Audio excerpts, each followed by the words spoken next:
como é que um treinador pode identificar ou consegue identificar um líder? Acho que num primeiro momento, com o nível de interação dos atletas com o treinador. Você começa uma temporada, você se apresenta na categoria, falando pelas categorias de base. Certo. Você se apresenta, é uma novidade normalmente para aqueles meninos ter um novo professor, é uma novidade para você ter um grupo de atletas. Normalmente você conhece alguns, não conhece todos, e aí dentro das sessões de treinamento você vai promovendo algumas atividades de maneira a você identificar aqueles que têm um nível de interação melhor com você, aqueles que são mais desinibidos, aqueles que conseguem se posicionar, aqueles que não têm vergonha de tentar fazer alguma coisa, mesmo que aquilo dê errado, mesmo que ele se expresse até de uma forma errada. E dentro disso, você vai buscando as alternativas dentro daquilo que aparece. Assim, é engraçado que as idades elas são muito diferentes. Eu trabalhei, como eu te coloquei, são 20 anos trabalhando com a mesma faixa etária, e um menino de 11 anos hoje, ele se porta muito diferente do que um menino de 11 anos há 10 anos atrás, e como se portava um menino de 11 anos quando eu tinha 11 anos. Entendi. Que faz muito sentido, né? Na medida em que a gente tem avanço tecnológico e novas questões sendo inseridas de uma forma mais rápida na sociedade, o nível de amadurecimento parece que acaba sendo mais rápido, né? Mais acelerado. Não sei se é isso que você está querendo dizer. Não, sim, bem por aí. E assim, muitas das vezes, hoje o futebol é a grande válvula de escape para quase que todo brasileiro. Uhum. Então, o menino hoje, com 11 anos, por exemplo, ele tem um nível de cobrança dentro dele que muitas das vezes o clube tem que filtrar e não acelerar o processo. Mas essa cobrança não vem do clube, essa cobrança vem de casa.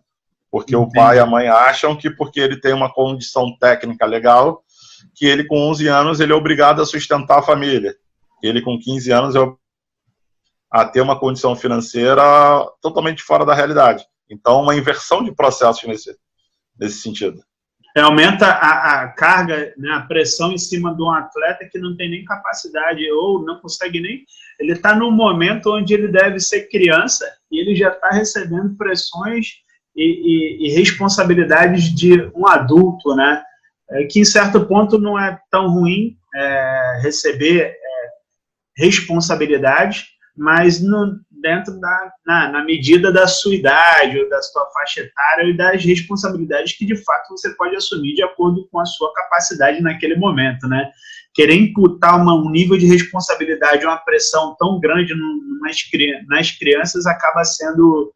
Eu não sei quais são os prejuízos ou as vantagens que isso pode trazer para um processo, né, de crescimento desse profissional dentro do futebol. Você tem alguma opinião em relação a isso? Como é que você acha? Como é que você vê isso? O problema todo é que, assim, você vê alguns casos darem certo e aquele case de sucesso vira uma verdade absoluta que, na verdade, não acontece. Quantos meninos sofreram e vão sofrer ainda por conta dessa transferência de responsabilidade, por conta dessa cobrança exagerada, para que ele tenha um nível de performance que às vezes vai além do que ele pode produzir, né? Uma cobrança muitas vezes até dos pais, por ele ser um líder, ele ser uma referência, ele tentar chamar a atenção mais do que ele consegue produzir. Uhum. E aí quando esse menino chega à fase adulta, ele se transforma num adulto frustrado. E aí muitas vezes acontece um outro erro, que é ele passar isso para uma outra geração dele. Então, assim, eu tive casos dentro do Flamengo em que o avô quase foi jogador profissional, o pai quase foi jogador profissional e o menino quase foi jogador profissional, onde 3 gerações da mesma família repetiram o mesmo erro. E uma cobrança exagerada de que você tem que fazer, e na verdade, uma criança de 10 anos, ela é uma criança de 10 anos. Hoje, um pouco diferente do que era 10 anos atrás. Sim. Vai ser diferente do que vai ser daqui a 10, de uma criança de 10 anos daqui a 10 anos na frente, né? Mas respeitando os